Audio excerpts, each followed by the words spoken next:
جنگ بدر میں اللہ تعالیٰ نے مسلمانوں کی مدد کے لیے آسمان سے فرشتوں کا لشکر اتار دیا تھا۔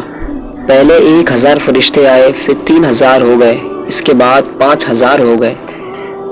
جب خوب خمزان کا رن پڑا تو فرشتے کسی کو نظر نہیں آتے تھے، مگر ان کی حرب و ضرب کے اثرات صاف نظر آتے تھے۔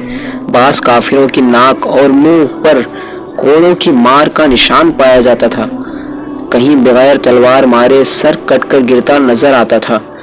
یہ آسمان سے آنے والے فرشتوں کی فوج کے کارنامے تھے۔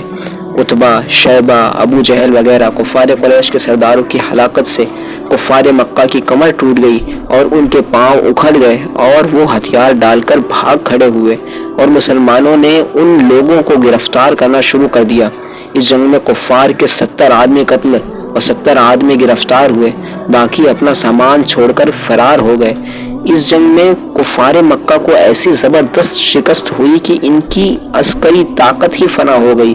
کفار قریش کے بڑے بڑے نامور سردار جو بہادری اور فن سپہ گیری میں یکتائے روزگار تھے، ایک ایک کر کے سب موت کے گھاٹ اتار دیے گئے۔ ایک ناموروں میں عتبہ، شیبہ، ابو جہل، ابو بختری، جمعہ، عاص بن ہشام، امیہ بن خلف، منبع بن الحجاج، عقبہ بن ابی معیط، نضر بن الحارث وغیرہ قریش کے سردار تھے، یہ سب مارے گئے۔ جنگ بدر میں کل 14 مسلمان شہادت سے سرفراز ہوئے، جن میں سے 6 مہاجر اور 8 انصار تھے۔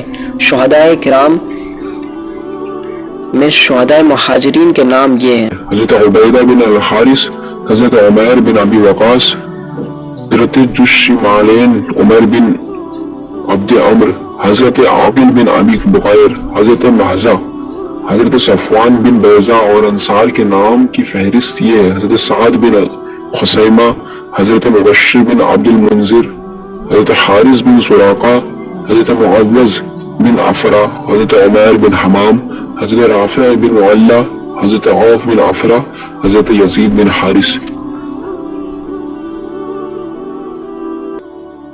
ان شہدائے بدر میں سے 13 حضرات میدان بدر میں ہی مدفن ہوئے، مگر حضرت عبیدہ بن حارث رضی اللہ تعالیٰ عنہ چونکہ بدر سے واپسی پر منزل صفرا میں وفات پائی، اس لیے ان کی قبر شریف منزل صفرا میں ہے۔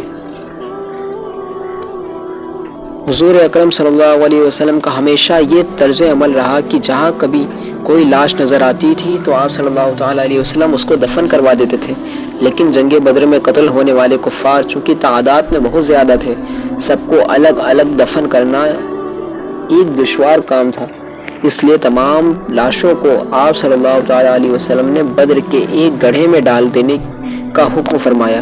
چنانچہ صحابہ کرام رضی اللہ تعالیٰ عنہ نے تمام لاشوں کو گھسیٹ گھسیٹ کر گڑھے میں ڈال دیا۔ امیہ بن خلف کی لاش پھول گئی تھی، صحابہ کرام نے اس کو گھسیٹنا چاہا تو اس کے اعضاء الگ الگ ہونے لگے، اس لیے اس کی لاش وہیں مٹی میں دبا دی گئی۔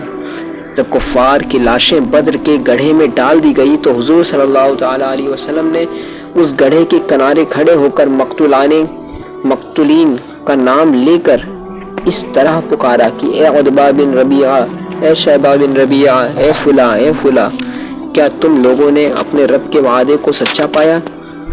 ہم نے تو اپنے رب کے وعدے کو بالکل ٹھیک ٹھیک سچ پایا۔ حضرت عمر فاروق رضی اللہ تعالیٰ عنہ نے جب دیکھا کہ حضور صلی اللہ تعالیٰ علیہ وسلم کفار کی لاشوں سے خطاب فرما رہے ہیں تو ان کو بڑا تعجب ہوا، چنانچہ انہوں نے عرض کیا کہ یا رسول اللہ صلی اللہ تعالیٰ علیہ وسلم، کیا آپ ان بے روح کے جسموں سے کلام فرما رہے ہیں؟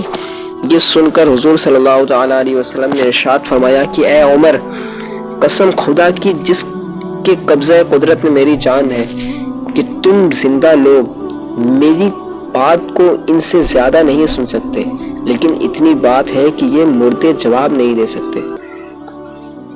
بخاری وغیرہ کی اس حدیث سے یہ مسئلہ ثابت ہوتا ہے کہ جب کفار کے مردے زندوں کی بات سنتے ہیں تو پھر مومنین خصوصاً اولیاء، شہداء، انبیاء علیہ السلام وفات کے بعد یقیناً ہم زندوں کا سلام و کلام و ہماری فریادیں سنتے ہیں۔